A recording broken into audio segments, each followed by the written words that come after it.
اور جب موسیٰ ہمارے مقرر کیے ہوئے وقت پر کوہ طور پر پہنچے اور ان کے پروردگار نے ان سے کلام کیا تو کہنے لگے کہ اے پروردگار مجھے اپنا جلوہ دکھا کہ میں تیرا دیدار کروں۔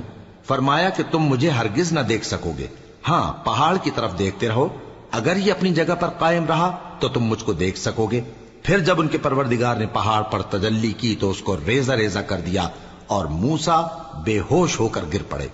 پھر جب ہوش میں آئے تو کہنے لگے کہ تیری ذات پاک ہے اور میں تیرے حضور میں توبہ کرتا ہوں اور جو ایمان لانے والے ہیں ان میں سب سے اول ہوں۔ فرمایا اے موسیٰ میں نے تم کو اپنے پیغام اور اپنے کلام سے نواز کر لوگوں سے ممتاز کیا ہے، تو جو میں نے تم کو عطا کیا ہے اسے تھامے رکھو اور میرا شکر بجا لاؤ۔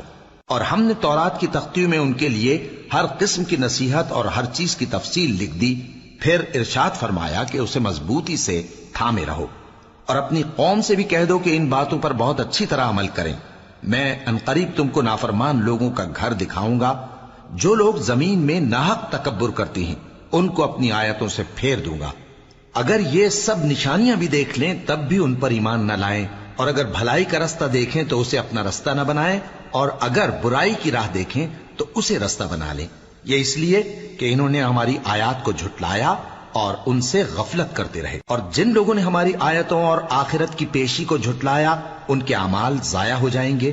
یہ جیسے عمل کرتے ہیں ویسا ہی ان کو بدلہ ملے گا۔ اور موسیٰ کے بعد ان کی قوم نے اپنے زیور سے ایک بچڑا بنا لیا، وہ ایک جسم تھا جس میں سے بیل کی آواز نکلتی تھی۔ ان لوگوں نے یہ نہ دیکھا کہ وہ نہ ان سے بات کر سکتا ہے اور نہ ان کو رستہ دکھا سکتا ہے، اس کو انہوں نے معبود بنا لیا اور اپنے حق میں ظلم کیا۔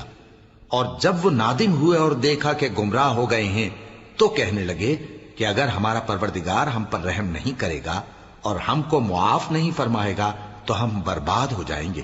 اور جب موسیٰ اپنی قوم میں نہایت غصے اور افسوس کی حالت میں واپس آئے تو کہنے لگے کہ تم نے میرے بعد بہت ہی برا کام کیا، کیا تم نے اپنے پروردگار کا حکم جلد چاہا؟ یہ کہا اور شدت غضب سے تورات کی تختیاں ڈال دی اور اپنے بھائی کا سر پکڑ کر اپنی طرف کھینچنے لگے۔ انہوں نے کہا کہ بھائی جان، لوگ تو مجھے کمزور سمجھتے تھے اور قریب تھا کہ قتل کر دیں، تو ایسا کام نہ کیجیے کہ دشمن مجھ پر ہنسیں اور مجھے ظالم لوگوں میں شامل نہ سمجھیے۔